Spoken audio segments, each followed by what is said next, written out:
Midwest Whitetail is brought to you by Hoyt Archery, Fuse Accessories, Realtree, Muddy Outdoors, Cabela's, Rocket Broadheads, Scott Archery, Frigid Forage, Trophy Rock, Easton Arrows, RTP Outdoors, Non-Typical Wildlife Solutions, Ozonics, Wilderness Athlete, Grizzly Coolers, Redneck Hunting Blinds, and Nikon.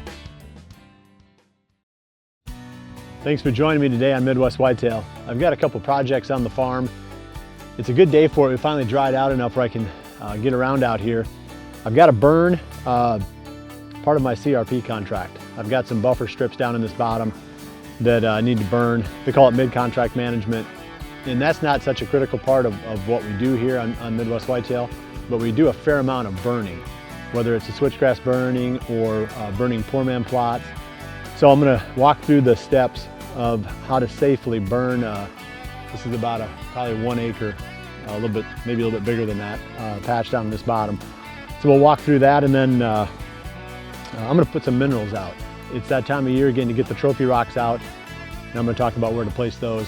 Greg has got a segment for us on today's episode too, and perfect wind for burning some brush. So let's get down in there and get started.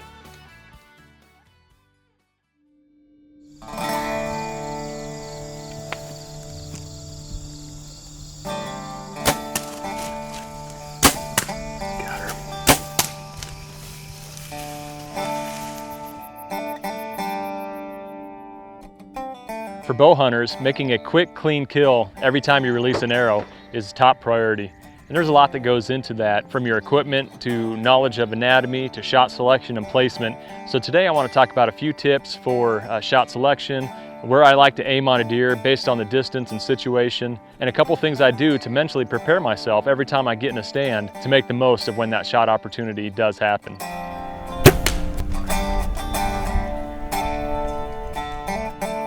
My personal philosophy on shot selection is pretty old school. I was fortunate to grow up in a family and with a group of friends who were passionate bow hunters. And ethics was a topic that was frequently discussed. And a big part of that was only taking broadside or quartering away shots within your effective range to make a quick, humane kill. So that was my foundation, and 20-some years later, I still stick to that. Broadside or quartering away only, or maybe ever so slightly quartering too. Sometimes the deer appears perfectly broadside. But this is a pretty controversial topic. I mean, you could debate it for days and never come to a consensus among bow hunters on what constitutes an ethical shot. I guess that's, an individual's decision, but we owe it to the game that we hunt and to our peers in the bow hunting community to take high percentage shots that result in a quick, humane kill. And by sticking to this principle over 2 decades of hunting deer, my recovery rate is 90% or more. So like I said, my top priority is taking a high percentage shot I know I can make. Okay, now I want to talk a little bit about where to aim. And when I first started bow hunting, my tendency was to aim center mass on the deer. And a lot of my shots were high lung. And that seems like a safe bet, but when you consider the tendency of deer to drop at the sound of the shot, it pays to aim for the lower third of the deer instead of that center mass. And that's something that I had to discipline myself to do over the years. That just comes through repetition, or another thing I like to do is to practice draw on deer that I don't intend to shoot, but getting a feel for what that sight picture needs to look like when I execute a shot. So my aim point is for the lower third of the deer, but I would say that I also have a graduated aim point based on how far away the deer is. The closer the deer is, generally the tighter to the shoulder I aim. 15 yards and in, I'm going to shoot tight to the shoulder and try to hit the heart or the major vessels coming off of the heart. A lot of times when you hit that sweet spot, because you see that blood spray as soon as the arrow hits. And this is going to produce an extremely quick kill. Now past 15 to 20 yards, I'm going to start to aim about 2 to 3 inches behind the shoulder, just to give myself a little more room for air in case my shot execution isn't perfect. Maybe if I clip a small unseen twig or something like that, I just want a little bit more room for air, not be so tight to that shoulder where if I hit forward or a little bit high, I'm going to run into problems with penetration. And here's an example of a shot that I took last year. The buck was 32 yards away, so this is where I put my 30-yard pin when I released the shot. At the sound of the shot, he ducked a few inches and the arrow caught him perfectly square in the lungs, few inches behind the shoulder, mid-body height, and he only made it about 75 to 80 yards. So that works for me, and sometimes I think it's easy to maybe psych yourself out or overthink how much is the deer gonna drop or is it gonna drop. I think as a general rule, if you're aiming at that lower third, you're gonna give yourself the most margin for error and the best chance at success, whether that deer drops or not. Okay, so now I wanna talk quickly about a few things that I do to mentally prepare myself every time I get in the stand. And one thing I can't stand is missed opportunities. Growing up, the areas that I hunted were public ground or heavily hunted private ground, so opportunities at a good shooter buck were few and far between. And I learned quickly that you had to make the most of them if you wanted to tag a buck that year. There's so many things that can go wrong when you're bow hunting whitetails, so every time in the stand, I try to do as much as I can to minimize the chance of a missed opportunity. Since we film all our hunts, one of the first things we do is go over where we think the shot is going to occur, whether the cameraman has a clear view, whether I have a clear view, and just try to figure out where we're going to run into problems.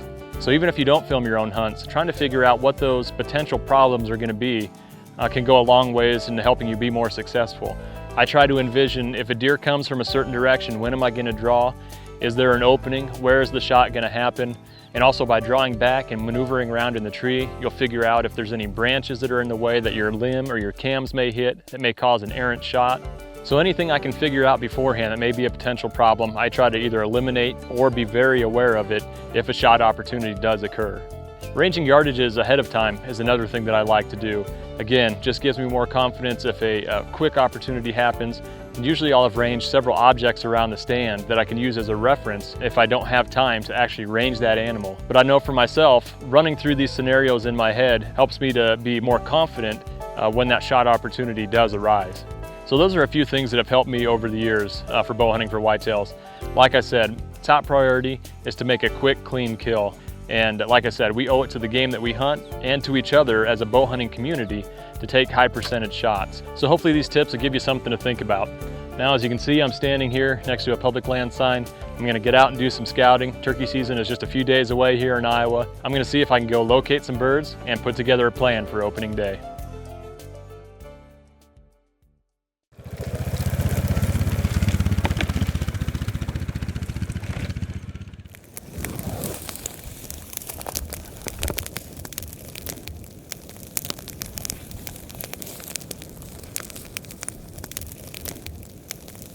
The wind is blowing from the south today, and the area that we're burning lies from here back to the south. And I started on the north end on the downwind side. You don't want to start on the upwind side because then if it gets out of control and takes off, I mean, you got an awful lot of fuel. So we're trying to burn it real nice and slow.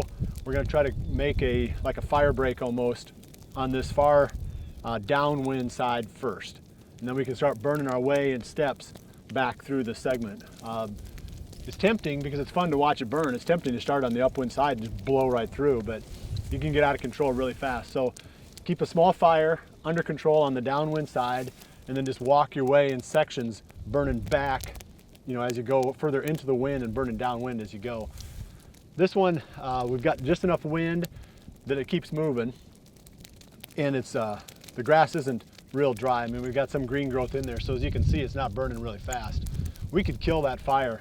There's 4 of us here. We could kill that fire right now if we needed to. So I'm gonna let it go until it gets over to the edge of the trees, and then we'll knock it back.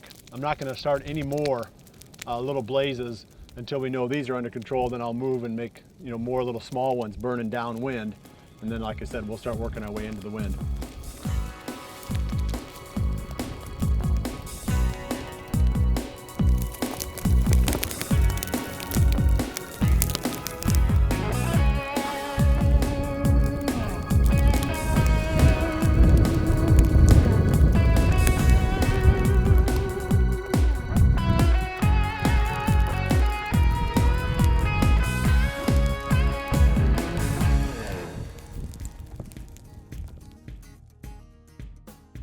Got the birding just about done now, and I want to get my trophy rock out.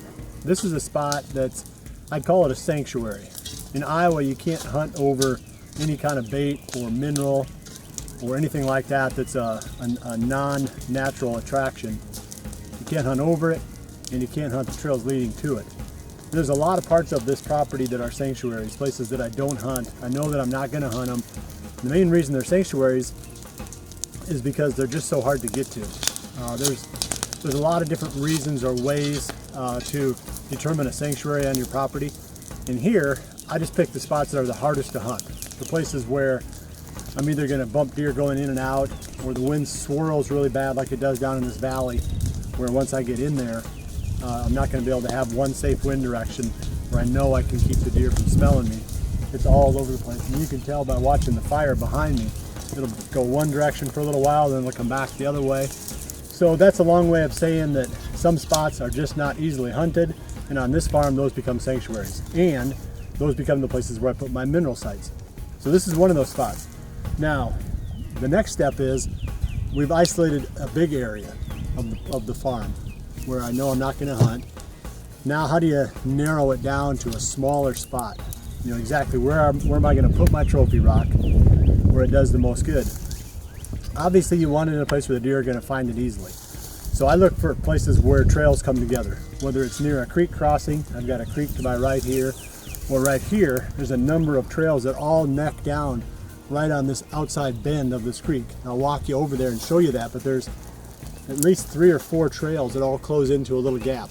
It'd be a great spot to hunt, but like I said, it's hard to get down in here. It's way back in the middle of the farm. It's hard to hunt it because it's down in this valley. So let's go take a look at that, and this will be my location for the trophy rock today.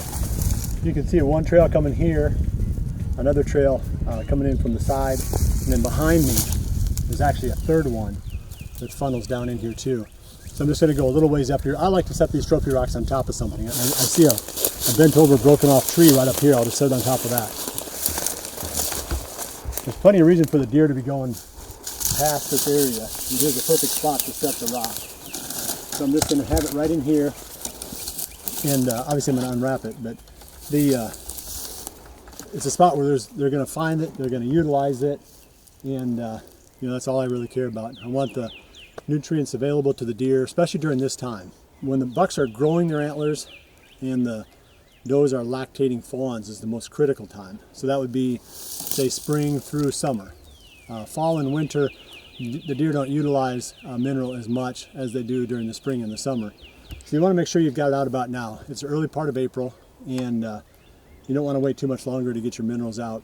I like the rock in a situation like this because loose mineral, you're not going to put it on top of a stump or on top of a rock or any place off the ground. I mean, if you pour it out, it's going to be on the ground. So the trophy rock does have an advantage from that standpoint.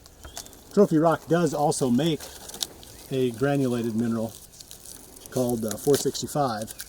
And we've used it in a few places, but my preference is still the old tried and true trophy rock. So this is going to go right here. And the deer will lick on that. We got lots of trail camera pictures of the deer coming up and actually licking right on the rock. They don't have to eat the dirt. That's kind of a misconception, I think, that it has to be mixed with dirt. They'll lick that thing, and you come back and check it in 2 months, and it'll be licked right down to a little small softball-sized rock.